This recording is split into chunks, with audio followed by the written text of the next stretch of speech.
जिन क्रियाकलापों के द्वारा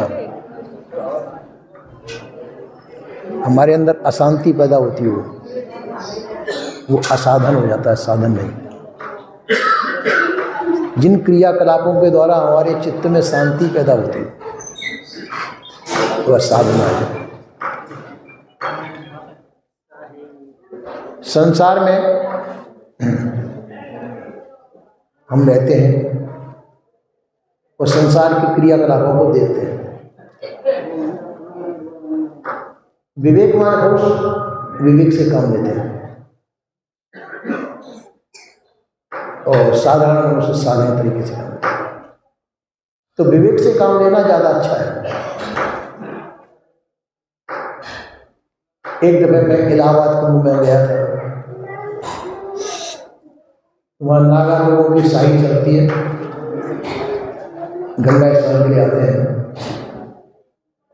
पहले रोक लगी होती है, जनता रोक हटते एकदम से टूटते, आगे वालों को धक्का लगता है, गिर जाते हैं, उनके ऊपर हजारों आदमी निकल जाता है, वो कुचल जाते हैं। ऐसी श्रद्धा भक्ति से कोई काम नहीं है। अब उनकी वो श्रद्धा भक्ति किस काम में है? दूर से हम भी खड़े होते हैं, वहां पर बगल से खड़े हुए थे, उनके रास्ते में नहीं थे, देख रहे थे तमाशा। तो रास्ते से देखने वाले, तमाशा देखने वाले वो ठीक थे, बीच में नहीं खड़े। भीड़ के बीच में नहीं पड़ना चाहिए। भीड़ ऐसी भक्ति से भी काम नहीं जिसमें कुचल जाए। विवेक से काम लेना चाहिए। कार्यभार देखना है, शांतिपूर्वक देख लो। इसी प्रकार से आरती आदमी जहाँ हो रही हो वहाँ धक्का मुक्की नहीं करनी चाहिए। जो कर रहे हैं उनको शांतिपूर्वक देख लो, उसी में फायदा है। किसी का गिरने का डर रहता है, धक्का लगने का डर रहता है। इन सब चीजों में शांति बरतनी चाहिए। तो अभी मैं कह रहा था, जिन क्रियाकलापों के द्वारा हमारे अंदर शांति की स्थापना होती हो वह साधना है। वो शांति की स्थापना कब होगी? जब हमारे अंदर वैराग्य की प्रधानता होगी। हमको कुछ पाना है, कहीं जाना है, आज ये उद्वेग हमारे चित्त के अंदर उठते हैं तो शांति नहीं होती। जहां ये चीज आ जाती है, करना है, जो कर लिया,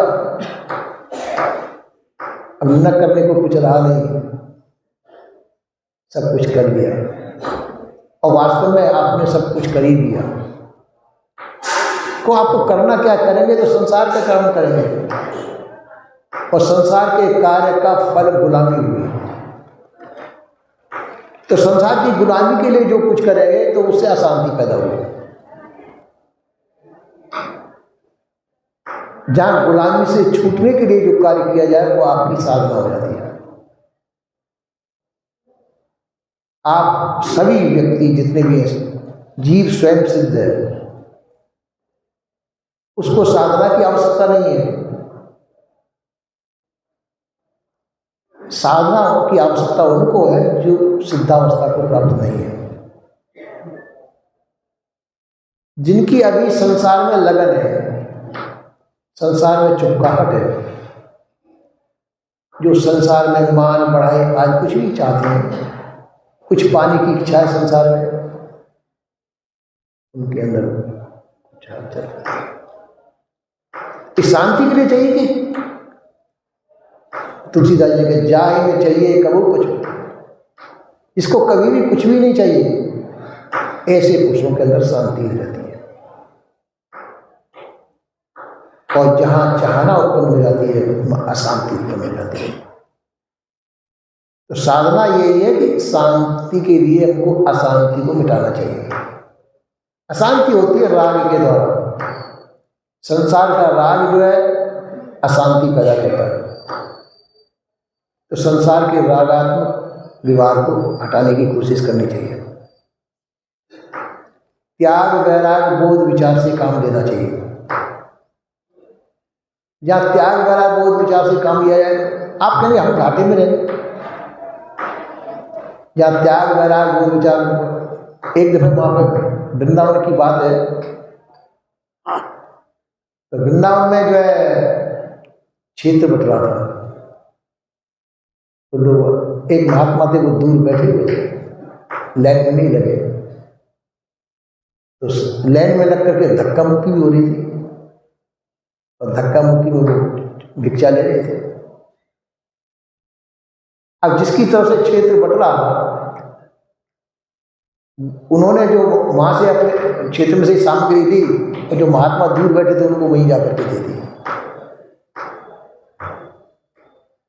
तो उनको अपनी जगह पर भोजन मिल गया, और जो धक्का मुक्की खाकर उन्होंने भोजन उनको भी मिला।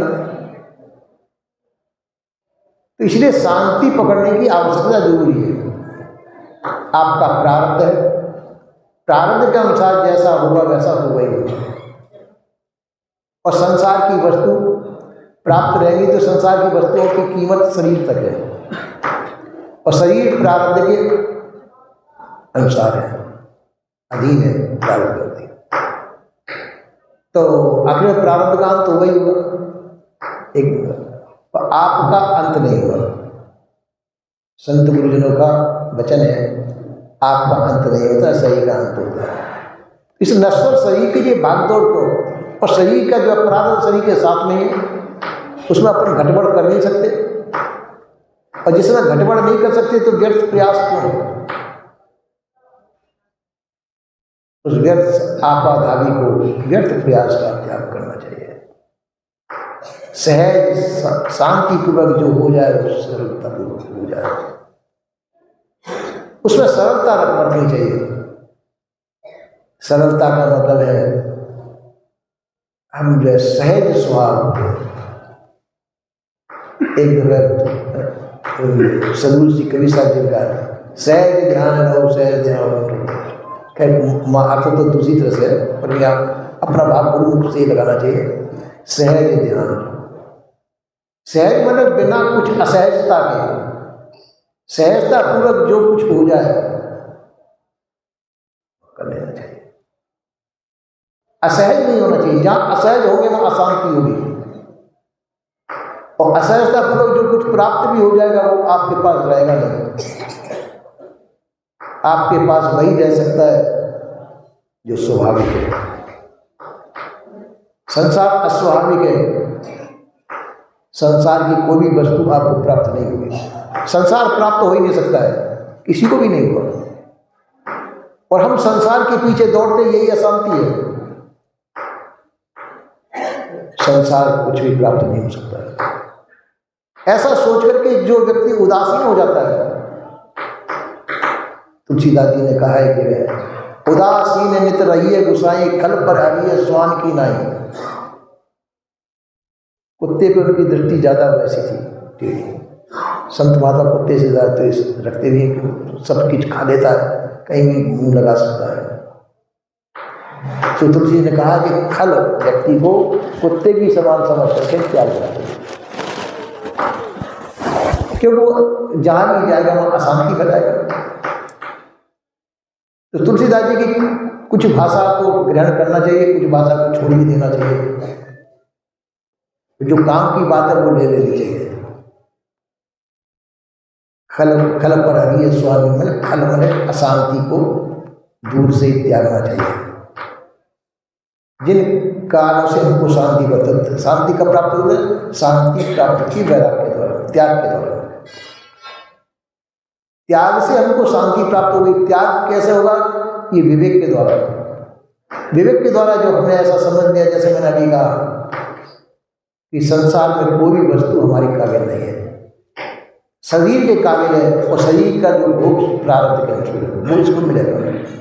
आप अशांत हो, जैसा प्राप्त होगा जैसा हो जाएगा, प्रारब्ध है, नहीं तो नहीं। ऐसा जिसने सोच लिया वह शांत होता है।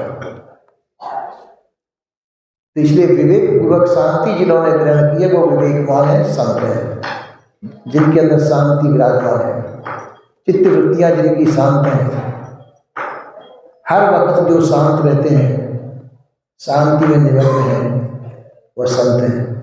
ऐसे संतों को मैं भी प्रणाम करता हुआ विराम लेता हूँ। बोलिए श्री सद्गुरुदेव।